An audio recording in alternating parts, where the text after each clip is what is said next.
নমস্কাৰ মই প্ৰঞ্জিত সুটিয়া লৈ আহিছো এই মুহূৰ্তৰ বিগ ব্ৰেকিং নিউজ আজমলৰ দুৰ্গত এতিয়া খহনীয়া অব্যাহত আছে এওডিএফৰ খহনীয়াৰ কথা প্ৰতিটো মুহূৰ্তত আমি জনাই গৈছো আৰু এইবাৰ আজমলৰ অতিকৈ ঘনিষ্ঠ জহিৰুল ইছলামে এৰিলে এওডিএফ আৰু এওডিএফ এৰা বুলি তেওঁ পদত্যাগ পত্ৰ প্ৰেৰণ কৰিছে বদৰুদ্দিন আজমললৈ এওডিএফত ইজনৰ পাছত সিজনৰ পদত্যাগ অব্যাহত আছে আৰু এইবাৰ অতিকৈ ঘনিষ্ঠ জহিৰুলৈ এৰিলে এওডিএফ আজমলৰ ভেটিত কপনি তুলি এই পদত্যাগ কৰিছে এওডিএফৰ যুৱ মৰ্চাৰ সভাপতিগৰাকীয়ে তেওঁ পদত্যাগ পত্ৰ প্ৰেৰণ কৰিছে সভাপতি জহিৰুল ইছলামে পদত্যাগ কৰাৰ খবৰ হেউতে আপডেট এই মুহূৰ্তত লাভ কৰিছো আমি বিগ ব্ৰেকিং নিউজ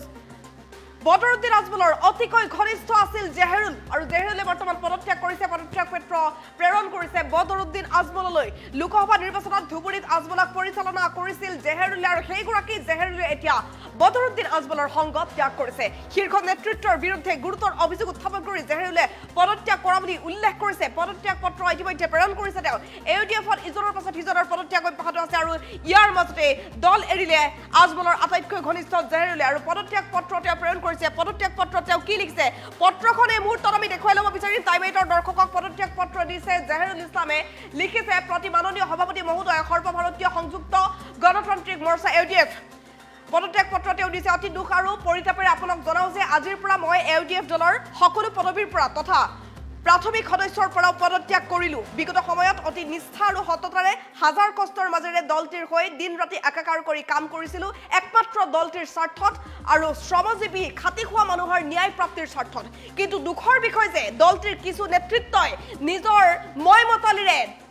দলটিক বুনিয়াদী সিদ্ধান্তবোৰৰ পৰা আঁতৰাই নি ব্যক্তিগত স্বাৰ্থত ব্যৱহাৰ কৰিলে এই অভিযোগ উত্থাপন কৰিছে তেওঁ পত্ৰখনত লগতে যাৰ ফলস্বৰূপে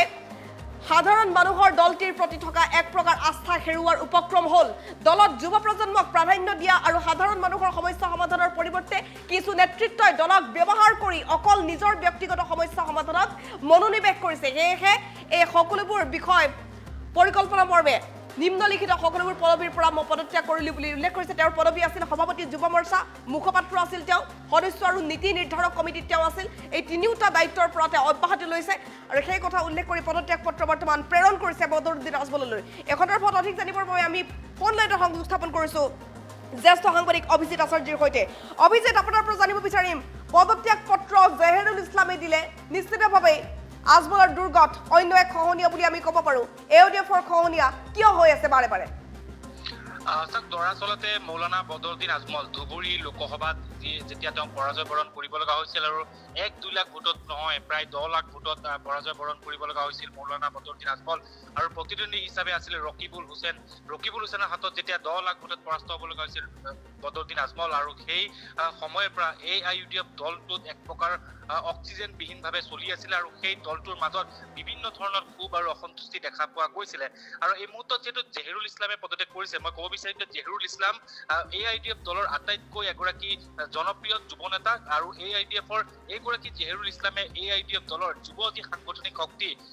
সাংগঠনিক শক্তি তেওঁ বৃদ্ধি কৰাৰ কাৰণে তেওঁ দিনে নিশাই তেওঁ কাম কৰি গৈছিলে আৰু তেওঁ বিশেষকৈ বিধানসভা নিৰ্বাচনতো তেওঁ টিকটৰ দাবীদাৰ আছিল যদিও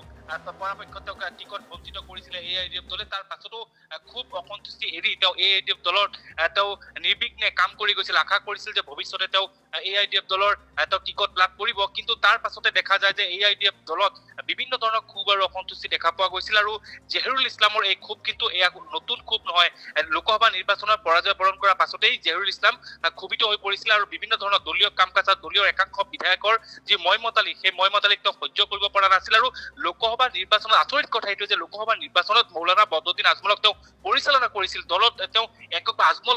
বদৰুদ্দিন আজমলে ক'ত যাব কেনেকৈ যাব কিদৰে যাব আৰু কি সভাত কি ভাষণ দিব সম্পূৰ্ণ ষ্ট্ৰেটেজিৰ তেওঁ দায়িত্বত আছিল আৰু সেইগৰাকী ঘনিষ্ঠ যুৱ নেতা বা আজমলৰ ঘনিষ্ঠ যিগৰাকী আচলতে নেতা সেই নেতাগৰাকী যেতিয়া দল এৰি যাব লগা হৈছিলে গতিকে আপুনি চিন্তা কৰক কিমানখিনি দলত খুব অসন্তুষ্টি থাকিব পাৰে গতিকে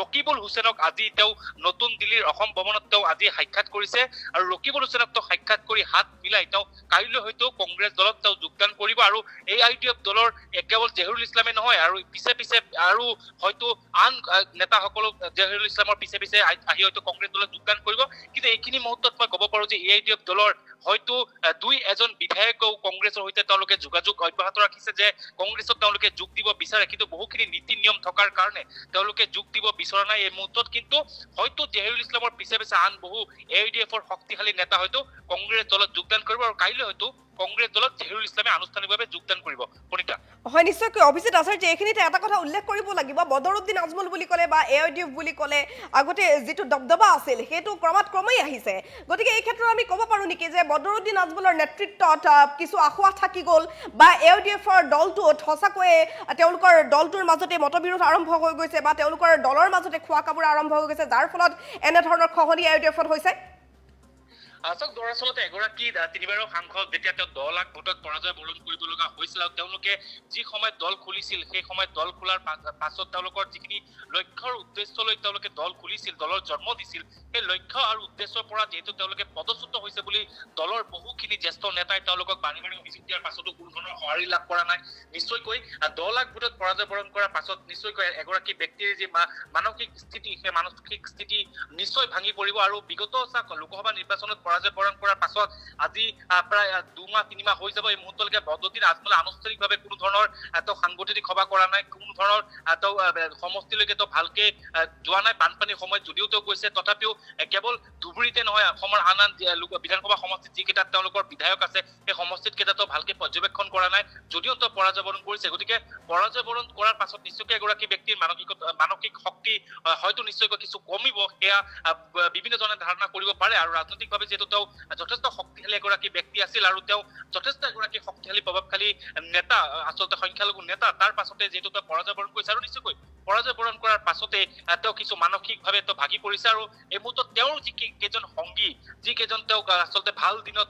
লগতে দেখা গৈছিল যি কেইজনক আচলতে ভাল দিনত সোঁৱে বাৱে ঘূৰিব দেখা গৈছিল সেইসকল লোক এই মুহূৰ্তত আজমলৰ ওচৰৰ পৰা তেওঁলোকে আঁতৰি যাবলৈ আৰম্ভ কৰিছে আৰু হয়তো এই AUDF দলৰ মাজত এটা উলম্ব বিভাজন হয়তো ৰাজ্যসভা নিৰ্বাচনৰ আগে আগে বা পিছে পিছে হয়তো দেখিবলৈ পোৱা যাব হয় নিশ্চয়কৈ অভিজিত আচাৰ্য উল্লেখ কৰিব লাগিব যে একালৰ শক্তিশালী নেতৃত্ব দিয়া বদৰুদ্দিন আজমলৰ সংগ এতিয়া সকলোৱে ত্যাগ কৰিবলৈ আৰম্ভ কৰিছে যেতিয়া তেওঁ শক্তিহীন হৈ গৈছে বা তেওঁ পৰাজয় বৰণ কৰাৰ পাছত এনেধৰণে খহনীয়া অব্যাহত আছে নিশ্চিতভাৱে আগন্তুক দিনবোৰত হয়তো ৰাজনৈতিক দৃশ্যপট আৰু বেছি সলনি হ'ব পাৰে এই মুহূৰ্তত সবিশেষ জনোৱাৰ বাবে অভিজিত আচাৰ্য আপোনাক ধন্যবাদ জ্ঞাপন কৰিছোঁ আৰু এই মুহূৰ্তৰ বিগ ব্ৰেকিং নিউজ আমি জনাই আছোঁ বদৰুদ্দিন আজমলৰ সংগ এইবাৰ আৰু এজনে ত্যাগ কৰিলে তেওঁ অতিকৈ